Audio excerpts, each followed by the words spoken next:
ओम नमो भगवते वासुदेवाय। ओम नमो भगवते वासुदेवाय। ओम नमो भगवते वासुदेवाय। आज हम श्रीमद् भागवतम का अध्याय 13वां और 7वां स्कंद अध्याय 13वां और शीर्षक है पूर्ण पुरुष का आचरण, जहाँ हम लोग सन्यासियों को लागू होता है। भैया सोच में राइट कैंडिडेट है हमारा। और श्लोक संख्या है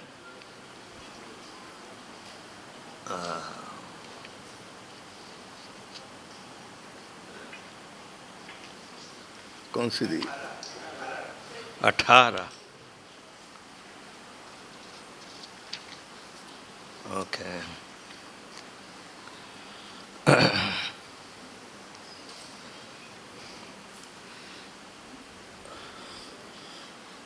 संन्यास की 4 अवस्था बताई है ना। सर्वप्रथम कुटीचक कहलाता है, दूसरा बाहुदक कहलाता है, तीसरा परिव्रजकाचार्य और चौथा है परमहंस। इसमें श्रील प्रभुपाद ने इस्कॉन में तो सीधे ही परिव्रजकाचार्य का दर्जा सबको दे दिया है, यानी कि संन्यास का स्टैंडर्ड।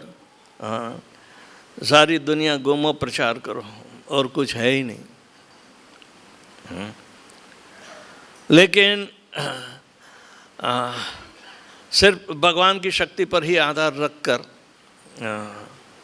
सन्यासी को अपना निभाव से लेकर प्रचार तक सब पूर्ण आश्रित रहकर करना है। और भगवान की भक्ति में अनुकूल हो वो स्वीकार करना, प्रतिकूल हो वर्जित करना होता है। ये शरणागति के भी तो नियम हैं। तो इसी तरह भगवान पर पूर्ण आश्रित होकर भगवान को अनुकूल क्या है वही एकमात्र उसकी नज़र सारे अपने जीवंत पर्यंत के कर्तव्यों पर निर्भर रहती हैं। और यहाँ लिखा है पूर्ण पुरुष कि यह संन्यास की अवस्था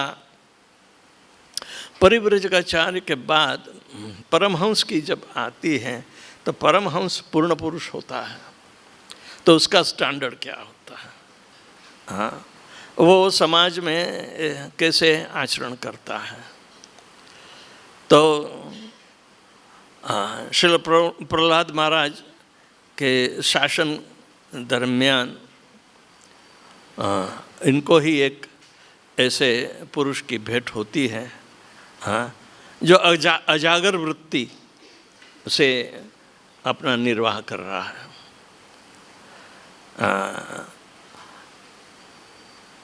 जो आया स्वीकार किया, नहीं मिला तो कुछ रंजित नहीं, न हर्षति न शोकति।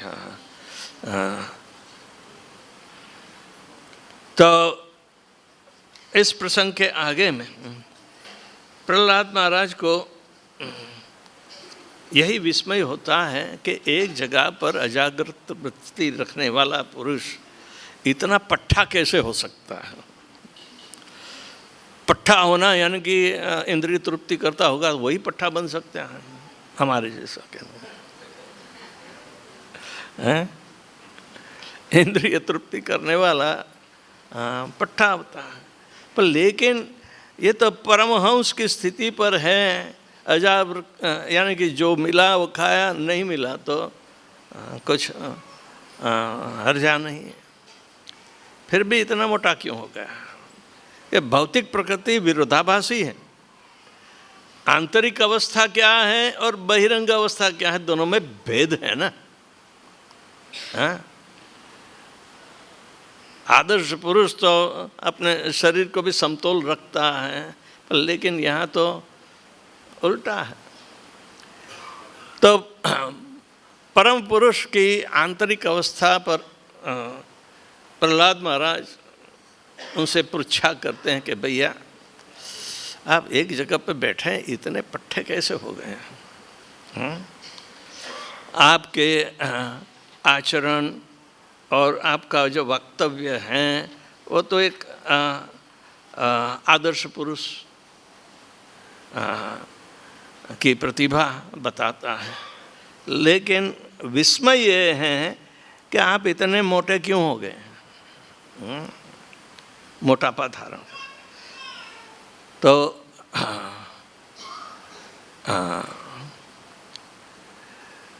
पहले प्रश्न में कल क्या बताया था? हे महोदय, आप अपनी जीविका अर्जित करने के हेतु कोई उद्यम तो नहीं करते हैं, तो भी आपका शरीर उसी प्रकार हृष्ट-पुष्ट है जैसा कि भौतिकवादी कर्मी भोगी का होता है। मुझे ज्ञात है कि यदि कोई अत्यंत धनी हो और उसके पास कुछ भी कार्य करने के लिए नहीं हो, तो ये खा कर सोते हुए और कोई काम न करके अत्यधिक मोटा हो जाता है। वो प्रहलाद महाराज अपनी समझ के अनुसार उसकी आंतरिक स्थिति जानने का प्रयत्न करते हैं। तो आज का श्लोक में वो आगे बोलते हैं, न ते शयानस्य निरुद्धमस्य ब्रह्मन् न अर्थो यत् एव भोगः अभोगिनो अयं तव विप्र देहः पिवा यतस्तद्वत् न क्षमं चेत। न नहीं ते आपका शयनास्य लेटे हुए, निरुद्धमस्य बिना काम काज के, ब्राह्मण हे साधु पुरुष, नु निसंदेह ह स्पष्ट है अर्थ धन यत जिससे एव निसंदेह भोग इंद्रिय भोग अभोगिनः इंद्रिय भोग में न लगे हुए का अयम यह तव आपका विप्र है विद्वान ब्राह्मण देह शरीर पीवा स्थूल यतः जिस प्रकार तत् व तथ्य वद कृपा करके कहो न हमको क्षमा करो चेत यदि मैंने दृष्टता की हो। अनुवाद और तात्पर्य श्री श्रीमद श्री भक्तिवेदांत स्वामी श्रील प्रभुपाद के द्वारा। हे अध्यात्म ज्ञानी ब्राह्मण, आपको कुछ नहीं करना होता है जिसके कारण आप लेटे हुए हैं। यह भी समझा जा सकता है कि इंद्रिय भोग हेतु आपके पास धन नहीं है, तो फिर आपका शरीर इतना स्थूल मोटा कैसे हो गया है। ऐसी परिस्थिति में यदि आप मेरे प्रश्न को दुष्टता नहीं मानते तो कृपा करके बतलाए कि हम किस प्रकार से हुआ है। सामान्यतया आध्यात्मिक उन्नति में लगे लोग एक बार भोजन करते हैं, चाहे दोपहर को या संध्या के समय। यदि कोई केवल एक बार भोजन करे तो स्वाभाविक है कि वह स्थूल नहीं हो जाता, किंतु यह विद्वान साधु अधिक स्थूल था। अतएव भक्त प्रहलाद महाराज अत्यंत आश्चर्यचकित थे। आत्म साक्षात्कार का अनुभव होने से अध्यात्मवादी के मुखमंडल पर निश्चय ही तेज आ जाता है। जो आत्म साक्षात्कार में उन्नत हो उसका शरीर ब्राह्मण का शरीर माना जाता है। क्योंकि तेजवान साधु पुरुष काम नहीं करता था और भूमि पर लेटा था, फिर भी वह स्थूल था। इसलिए भक्त प्रहलाद महाराज चकित थे और उसके विषय में पूछने चाह रहे थे। ओम अज्ञानतिमिरन्धस्य ज्ञानञ्जनशलाकया चक्षुर्मिलितं येन तस्मै श्रीगुरवे नमः। श्रीचैतन्यमनोभीष्टं स्थापितं येन भूतले स्वयं रूप कदा मह्यं ददाति स्वपदान्तिकं। वन्देऽहं श्रीगुरोः श्रीयुतापदकमलं श्रीगुरुन् वैष्णवांश्च श्रीरूपं साग्रजातं सहगणा रघुनाथान्वितं तं सजीवं साद्वैतं सावधूतं परिजनसहितं कृष्णचैतन्यदेवं श्रीराधाकृष्णपादान् सहगणा ललिता श्रीविशाखान्वितांश्च। हे कृष्ण करुणा सिन्धो दीनबन्धो जगत्पते गोपेश गोपिकान्त राधाकान्त नमस्तुते। तप्त कांचन गौरांगी राधे वृंदावनेश्वरी वृषभानुसुते देवी प्रणमामि हरिप्रिये। वाञ्छाकल्पतरुभ्यश्च कृपा सिन्धुभ्य एव च पतितानां पावनेभ्यो वैष्णवेभ्यो नमो नमः। नमः विष्णुपादाय कृष्णपृष्ठाय भूतले श्रीमते भक्तिवेदांत स्वामिन्निति नामिने। नमस्ते सारस्वती देवे गौरवाणी प्रचारिणे निर्विशेष शून्यवादी पाश्चात्य देशतारिणे। जय श्री कृष्ण चैतन्य प्रभु नित्यानंद श्री अद्वैत गदाधर श्रीवासादि गौरभक्तवृंद। हरे कृष्णा कृष्णा कृष्णा हरे हरे हरे राम राम राम हरे हरे।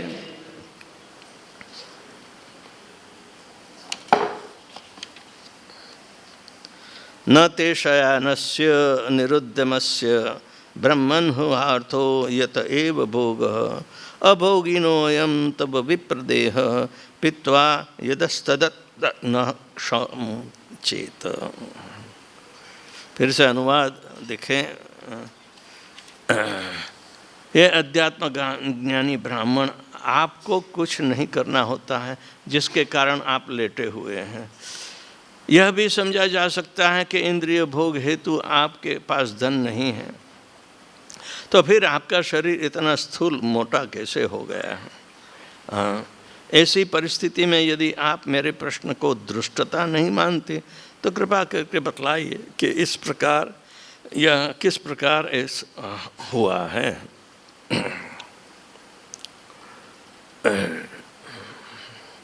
जब विरोधाभासी लक्षण होते हैं किसी भी अवस्था में, तो उसके पीछे लोग बाह्य कारण ढूंढते हैं। जैसे कि आप डॉक्टर के पास जाओ, शरीर के बारे में जानता है, वो कहता है अरे मोटापा हो गया है, तुम्हें ज़रा डाइटिंग करो, एक्सरसाइज करो, वो करो। लेकिन ये मोटापा का कारण खाने की वजह से ही हुआ है। ज़्यादातर हो सकता है, ज़्यादातर हो सकता है, क्योंकि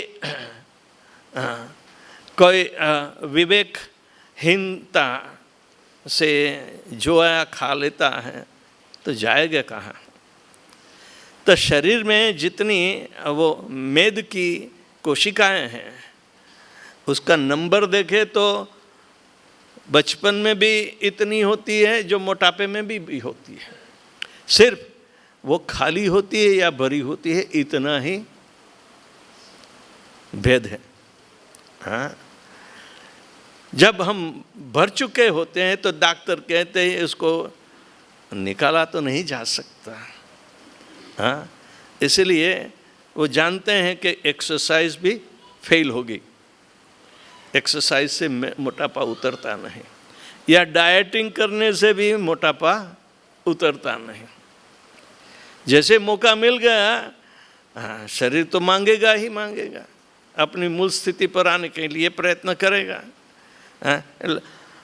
लाख बार जो बहिरंग प्रयास जो हैं वो हमेशा फेल होते हैं। बाहर से हम जो कोई उपचार करते हैं वो सभी बेकार होते हैं। हाँ, लेकिन दूसरी तरफ भगवान जब कहते हैं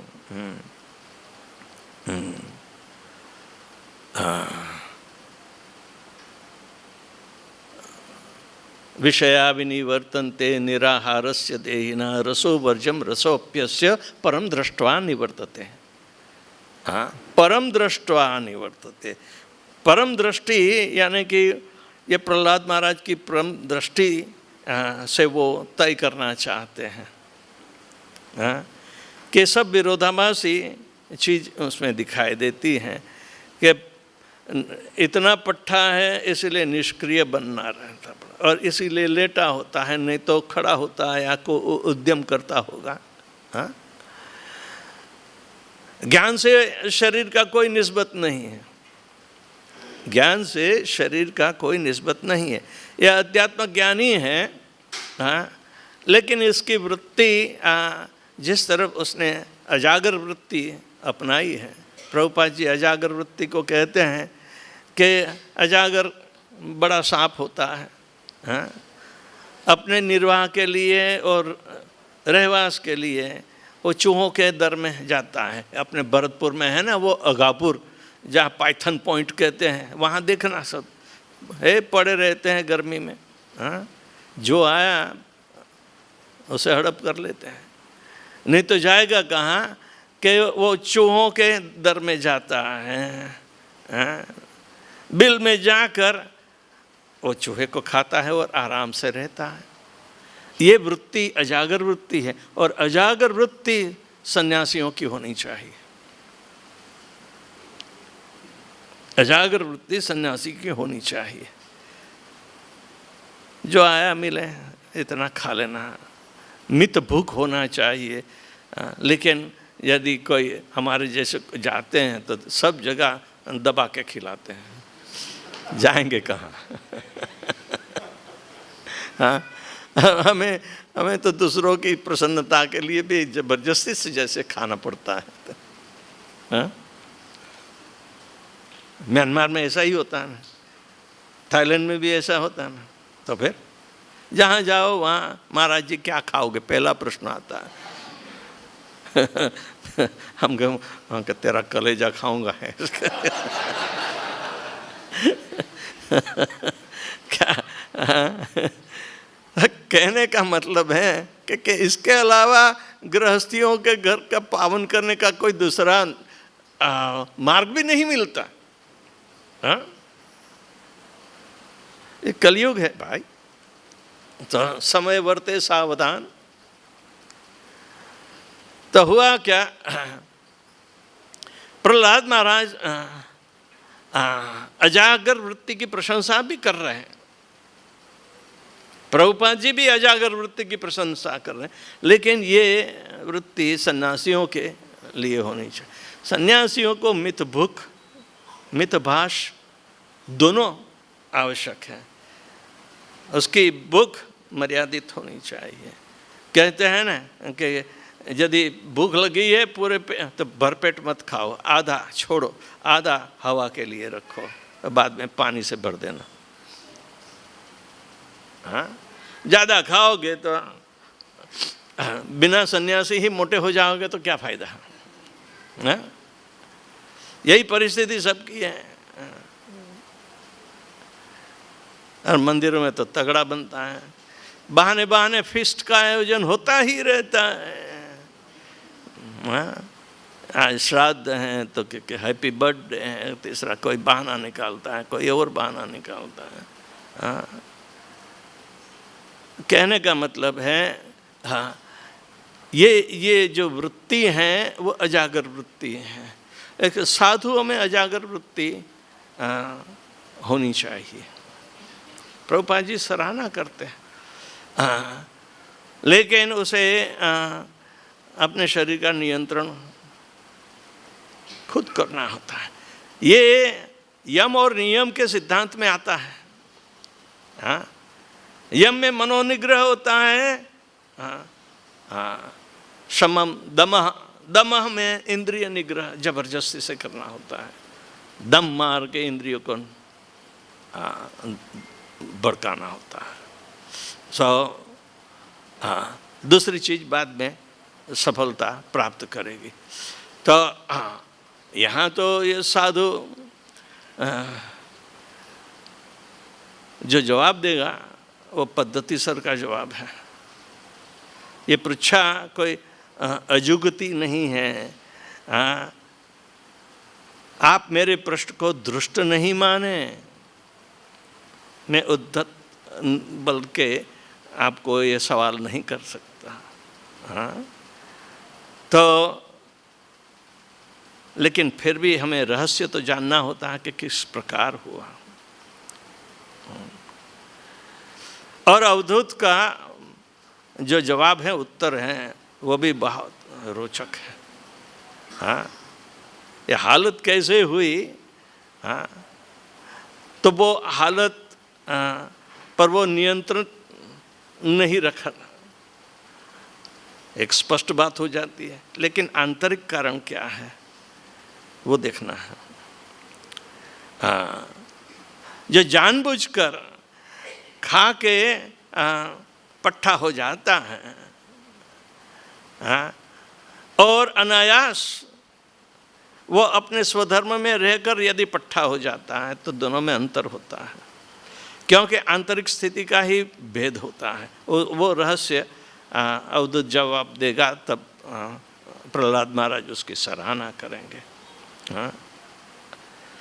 पर लेकिन ये जो प्रश्नोत्तरी होती हैं तो सबके लिए बहुत आवकारप्रद है, क्योंकि कई चीज़ें अपने नियंत्रण में नहीं हैं।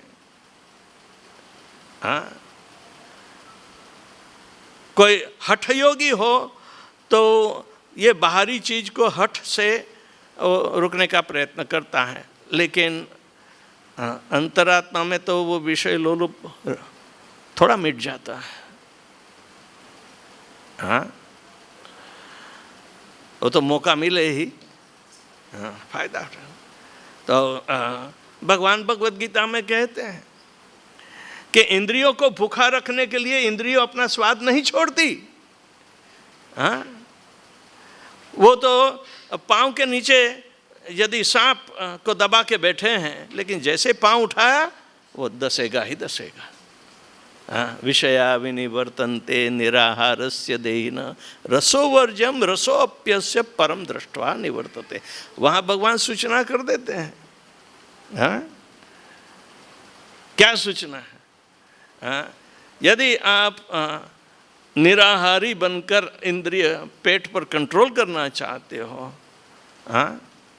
तो लेकिन वो कब तक? मौका मिलते ही वो मांगेगा और खा लोगे आप। इसलिए जैसे कि वैसे ही परिस्थिति बनी रहती है। लेकिन यदि आप रसोवर्जम, यह हल्के रस को छोड़ना है, तो पररस, उसे ऊपर से ज़्यादा बेहतर रस अपनाओ। रसोवर्जम रसोप्यस्य परम दृष्ट्वा निवर्तते। जब भगवान की ओर जिसका चित्त है, तो परम रस के आस्वाद के लिए हमेशा वो चाहना करता है। भौतिक रस वो निर्वाह के लिए है या भूखे रहने के लिए है, ये दोनों बराबर हैं। द्वैते भद्र अभद्र सकली समान, यही भालो यही मंद सब मनोधर्म। तो आज डायबिटीज वालों को यही परेशानी हो रही। कोई कहते खाओ यार, मरना तो एक ही बार है ना, खा के मरो नहीं तो भूख से मरो, दोनों में से क्या पसंद है? लेकिन रसोवर्जम रसोप्यस्य, एक हल्के रस को छोड़ने के लिए नया रस की ही तो आवश्यकता है और उत्तम रस की आवश्यकता है। वो अपनाओ। तो हम लोग क्या करते हैं? उत्तम रस हरे कृष्ण महामंत्र का है और हल्के रस जो पदार्थ में होता है वो भी दबा के खाओ और हरि नाम भी दबा के करो। हरे कृष्णा कृष्ण कृष्ण हरे हरे, हरे राम राम राम हरे। यदि सबको मित भूख रहना है तो प्रभुपाद जी यूं क्यों कहे थे दबा के खाओ। सम्चुअस फूड, सम्चुअस से यानी कि आपके पेट भी फूल के फट जाए इतना खाओ। खाया है तूने? पतला दुबला क्यों रह रहा है? दबा के खाना। लेकिन प्रसाद खाना, प्रसाद में परम रस होता है, वो अध्यात्म का रस होता है। अध्यात्म में भक्ति की सेवा आती है, तो सेवा द्वारा भक्तों ने जो कुछ बनाया है और भगवान का प्रेम प्राप्त करने के लिए बनाया है वो हमें ग्रहण करना होता है, तो परम रस की प्राप्ति होती है। ऐसे खाने में ठीक भी होगा, नहीं ठीक भी होगा।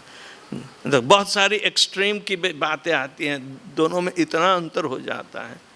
हमारी एक लड़की खाना तो बहुत चाहती हैं लेकिन पेट में हजम नहीं कर पाती, तो वोमिट करके निकाल देती हैं और वो भी कहती हैं कि अरे भाई मैं क्या करूं। और 35 किलोग्राम की हो गई, जीना भी मुश्किल होता है। तो बाद में क्या हुआ, 6-7 साल बाद वो भी परेशान हो गई, दबा के खाने लगी। अभी इतनी मोटी हो गई, क्या ज़्यादा नहीं खाएगी। तो ये सब मानसिक विकार भी होते हैं, उसके द्वारा हम अपने खाने पीने का संचालन नहीं कर पाते। कहीं एकदम दूसरे छेड़े पर ही चले जाएं। जब परम रस, तो कृष्ण भावना में परम रस की जब प्राप्ति होती है तो पतला क्या मोटा क्या उसकी कोई हम भेद वृत्ति नहीं रखते। कृष्ण भावना परम रस है। तो प्रहलाद महाराज ये जानना चाहते हैं कि ये अवधूत कि कृष्ण भावना कितनी तीव्र है, इसलिए प्रश्न कर रहे हैं। कोई मजाक के लिए प्रश्न नहीं होता है, नहीं तो मजाक यदि किसी को करना है तो प्रभुपाद जी ही सिखाते हैं। एक दिन सैन फ्रांसिस्को में वो morning walk Golden Gate Park में भक्तों के साथ जा रहे थे, तो वहाँ जॉगिंग करने के लिए बहुत सारे आते हैं। तो एक पट्ठा आदमी भी जॉगिंग करने के लिए प्रभुपाद जी की बगल में से निकला। तो प्रभुपाद जी उसे देख लें, एक भक्त को पूछा, जा उसको पूछो ये माल कहाँ से लाया है? ये माल कहाँ से लाया?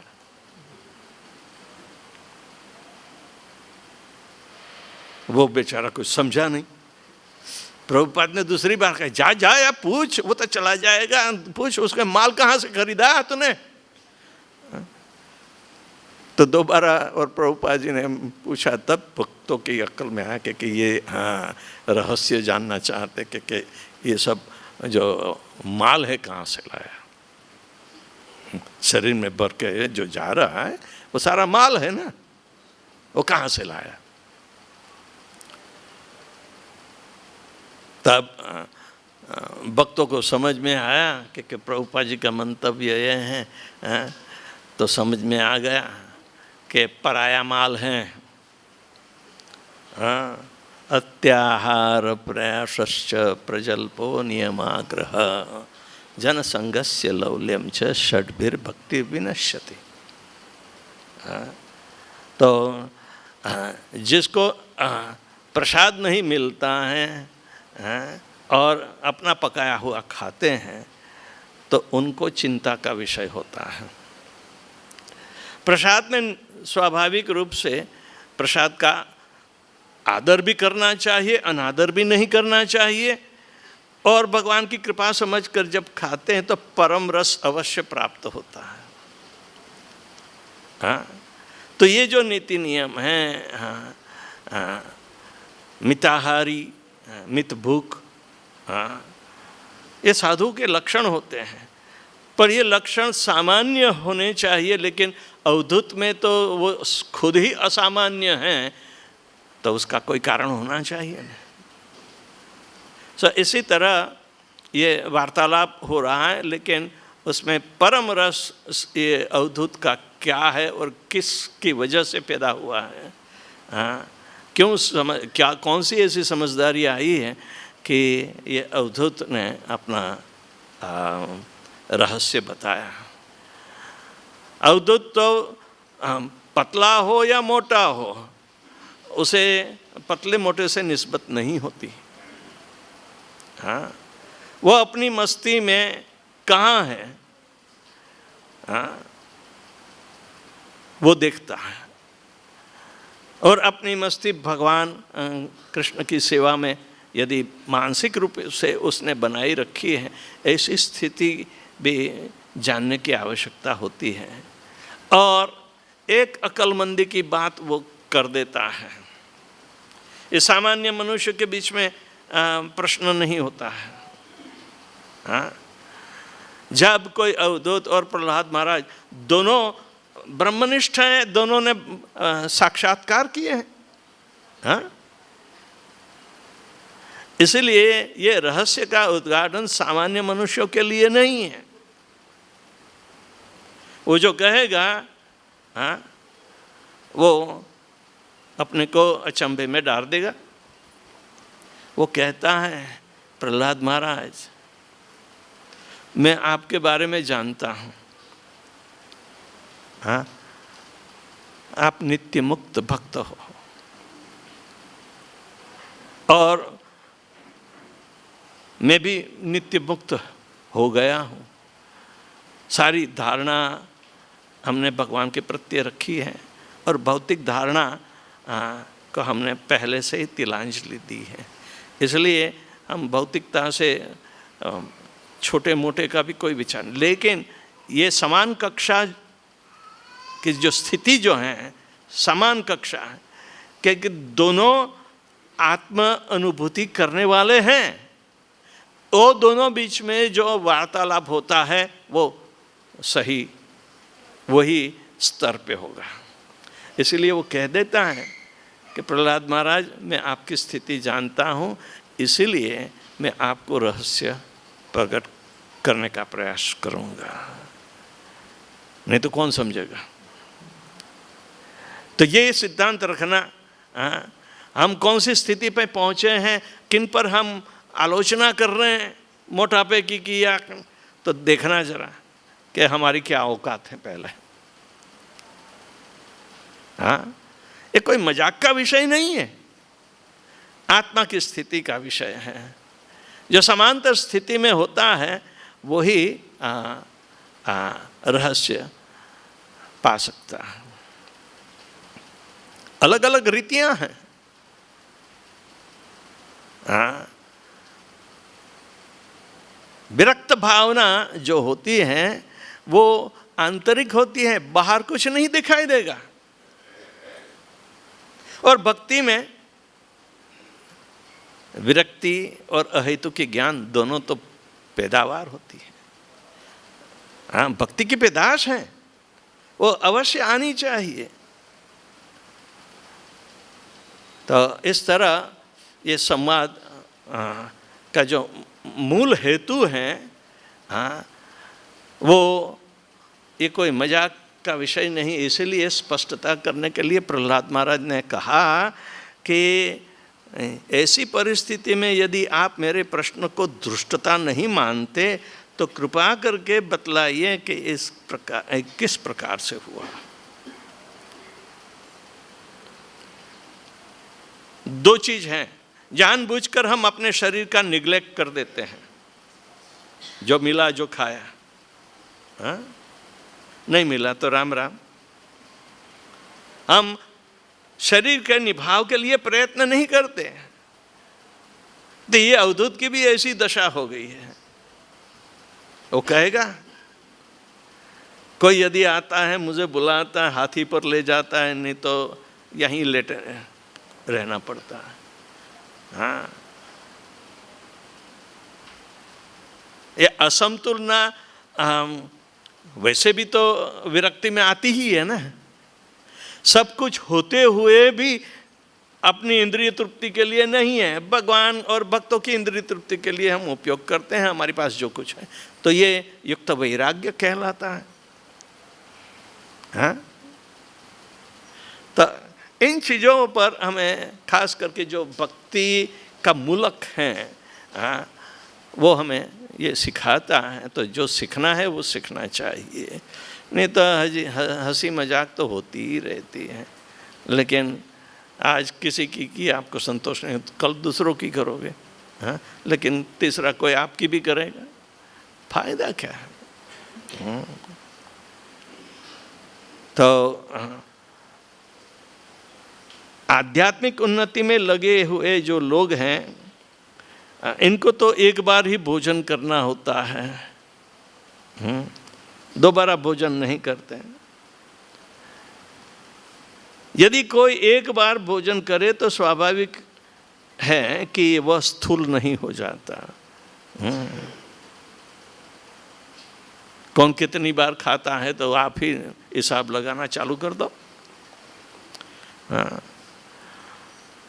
तपश्चर्या एक बार खाने से काफ़ी हासिल हो जाती है, नहीं खाने से तो एक बार खाना आवश्यक है।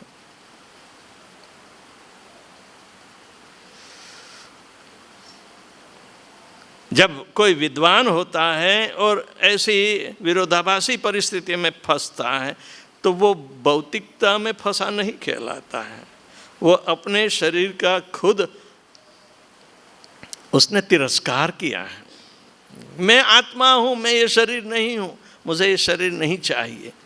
मैं शरीर से अपना बर्ताव पूर्ण रूप से निष्क्रिय बनाकर, तो अजागर वृत्ति हो गई।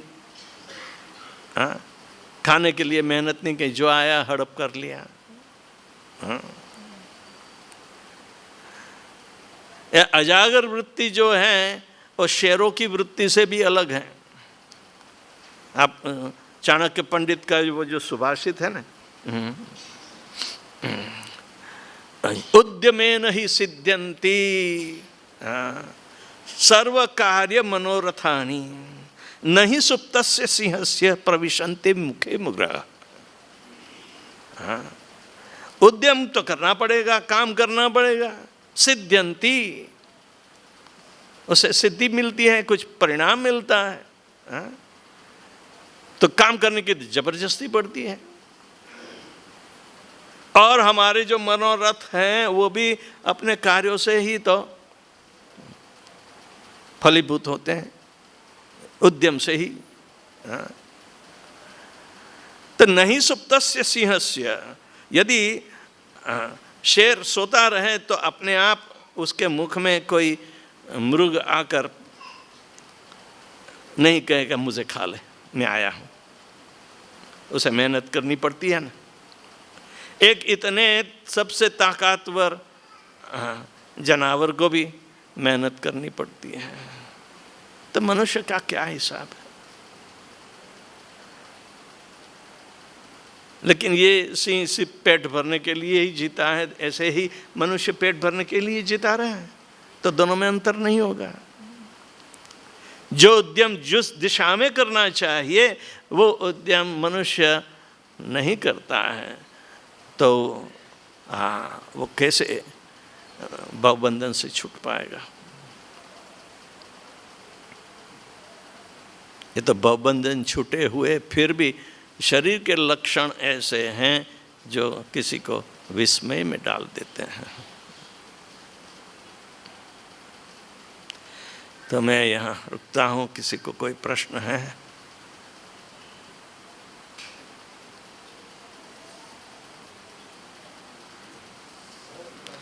माइक।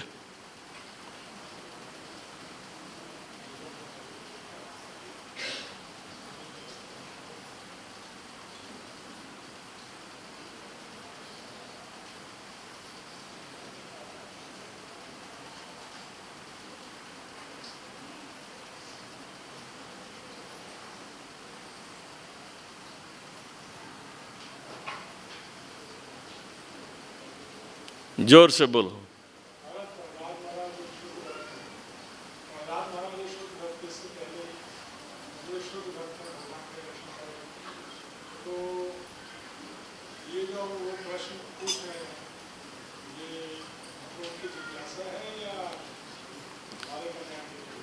सही है, सबके कल्याण के लिए है, सिर्फ एक के लाभ के लिए प्रश्न नहीं पूछे जाते हैं।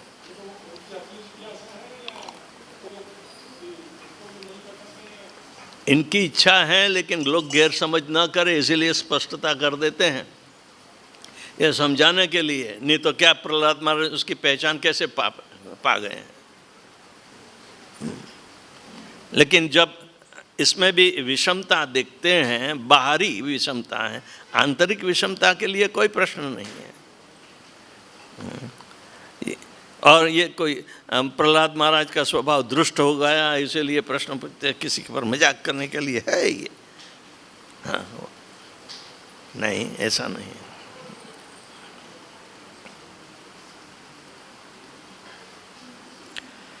और कोई प्रश्न है?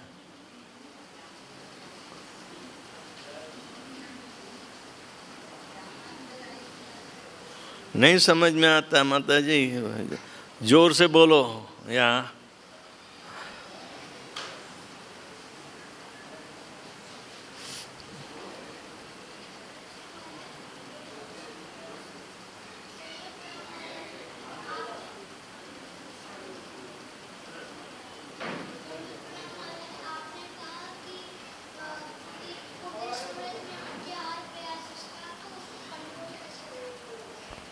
हमें कंट्रोल करना चाहिए, पर कैसे करें? जैसे आपने बताया कि हमें कंट्रोल करना चाहिए, पर कंट्रोल हम उसको पूरी तरह से कैसे करें? तो तेरे पापा नहीं कहते कुछ कंट्रोल करने के लिए? पापा और मम्मी की जिम्मेदारी है, हैं? कितनी रोटी खाता है? दो। ज्यादा खा लिया तो देखना पट्टा हो जाएगा।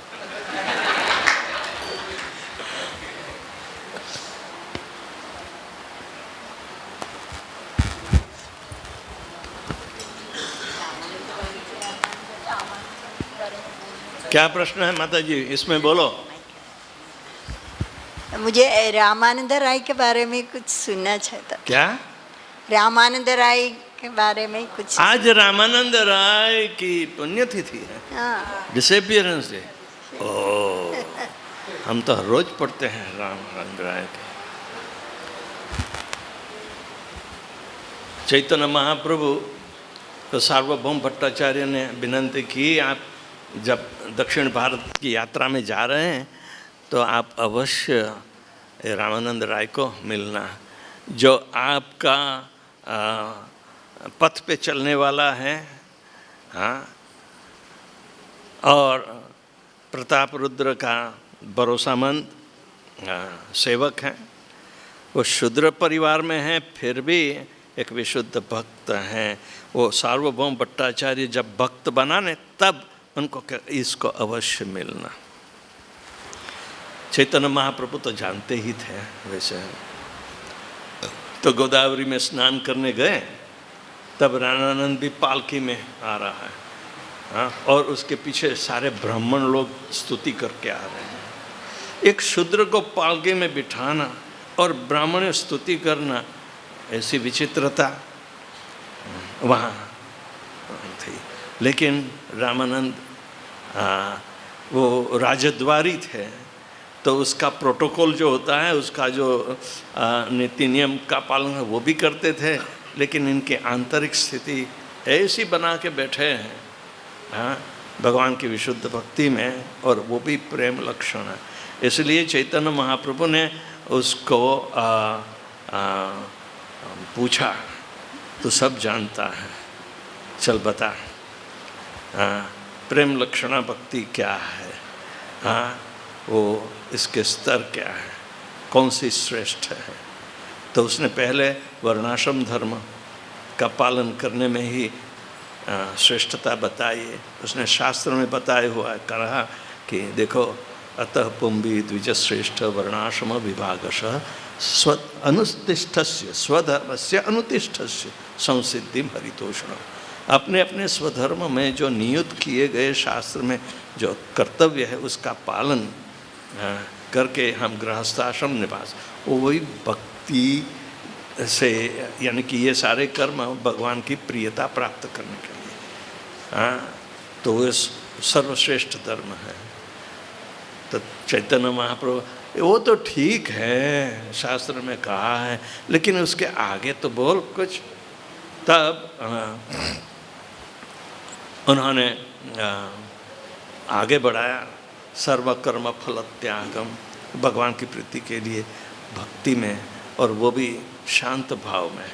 तो जो शांत भाव में भक्ति करता है वो सर्वोत्तम है। तो चैतन्य महाप्रभु, हाँ हाँ ठीक है, वो भी मैं जानता हूँ, लेकिन उसके आगे बोल।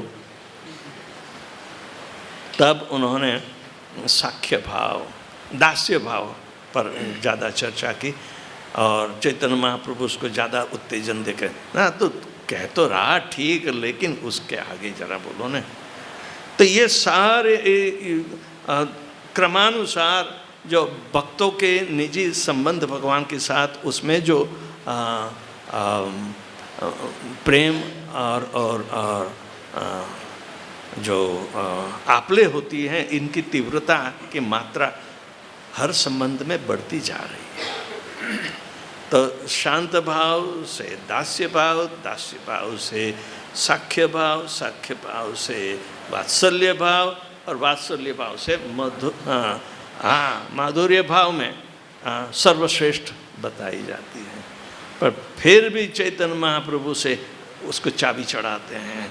तो बराबर तो बोल ही रहा है, मैं विरोध नहीं कर रहा हूँ, लेकिन उसके आगे बोल, जिससे पूर्ण संतोष होता है। हाँ, तब उन्होंने गोपियों की प्रेम लक्षणा भक्ति के बारे में बताया, हाँ, जो वात्सल्य भाव से भी ऊपर है। और रामानंद राय शास्त्रों का यथोचित उदाहरण देते थे कि देखो भागवत में ये कहा है, भागवत में ये कहा है। सर्व प्रकार से सुखदेव गोस्वामी भी धीरे धीरे हमें भक्ति की अतिशुद्ध जो पराकाष्ठा है प्रेम की, उस पर ले जाते हैं। तो ये अभ्यास व्यवस्थित रूप से करना होता है। तो ये रामानंद संलाप है। रामानंद राय को चैतन्य महाप्रभु ने आदेश दिया, मैं वापस जाता हूँ तो मेरे पहले जगन्नाथपुरी पहुँच जाना।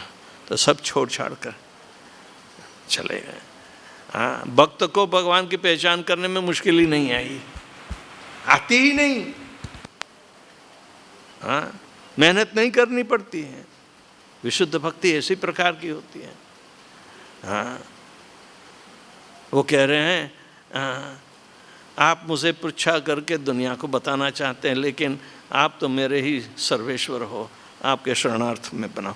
इसीलिए सार्वभौम भट्टाचार्य ने आपको मेरा उद्धार करने के लिए भेजा है। देखो, तो ऐसे जो निष्पक्षीय और किसी की प्रकार का अंकुश ना रहें, ऐसी विशुद्ध भक्ति निरंकुश भक्ति कहलाती है। वो सदा बहती रहती है। हाँ, उस पर कोई अंकुश नहीं डाल सकता। वो प्रेम लक्षणा भक्ति की पूरी पहचान रामानंद राय को थी। हाँ, तो रामानंद राय का स्वरूप क्या बताया है? विशाखा देवी। विशाखा देवी। हाँ, तो गौर गुणोद्देश्य दीपिका में इसी तरह जो समांतर चरित्र होता है भक्तों का, तो भगवान के ये अंतेवासी कहलाने वाली सारी गोपियाँ इनके परिकर हैं। तो ये सिद्ध करते हैं कि चैतन्य रा संगी संगे नित्य सिद्ध करी, माने जे जाए ब्रजेंद्र पुरुषोत्तम पास। ये रास्ते से हमें भटकना नहीं है। इसीलिए चैतन्य चरितामृत का अभ्यास बहुत आवश्यक है, लेकिन ऐसे नहीं चढ़ जाना। पहले भगवत गीता, भगवान का परिचय और भगवान की अनुभूति शिष्य गुरु द्वारा प्राप्त करता है, और भगवान के दिव्यता के चरित्रों का अभ्यास करके भगवान को नक्सिक जानता है।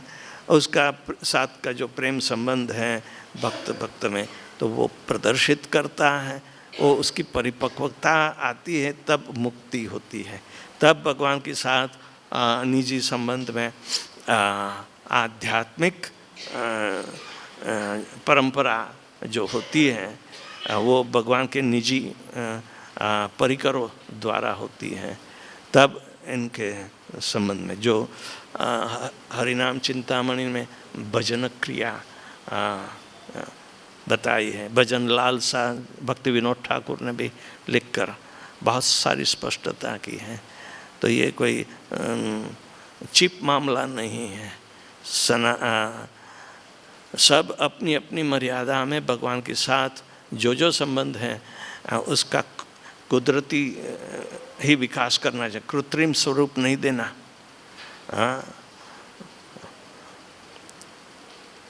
तो सब अपना अपना स्वरूप, आंतरिक स्वरूप जो होता है उसे गुरु की मदद से प्राप्त करते हैं। बाद में गुरु ये जो आमनाय सूत्र जो हैं, यानी कि जो आंतरिक प्रक्रिया है जो भजन क्रिया कहलाती है, निर्जन भजन, ये सब अंतरात्मा से बाहर दिखाने के लिए नहीं होता है। तो ये रामानंद राय उसके लिए काफ़ी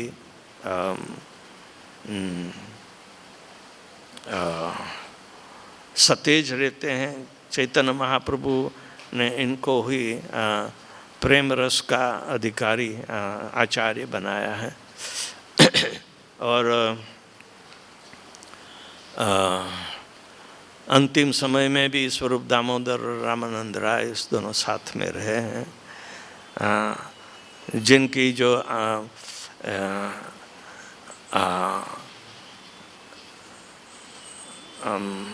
स्पॉन्टेनियस यानी रागानुग अवस्थाएं जो चैतन्य महाप्रभु जगन्नाथ रथ यात्रा में बताते हैं, उसका भी स्पष्टीकरण रामानंद राय और स्वरूप दामोदर देते हैं। रामानंद राय कहते हैं, स्वरूप दामोदर अपनी डायरी में लिख देते हैं।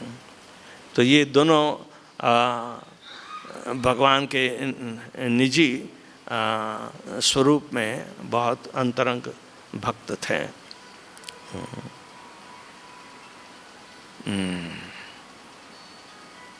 जय रामानंद राय की।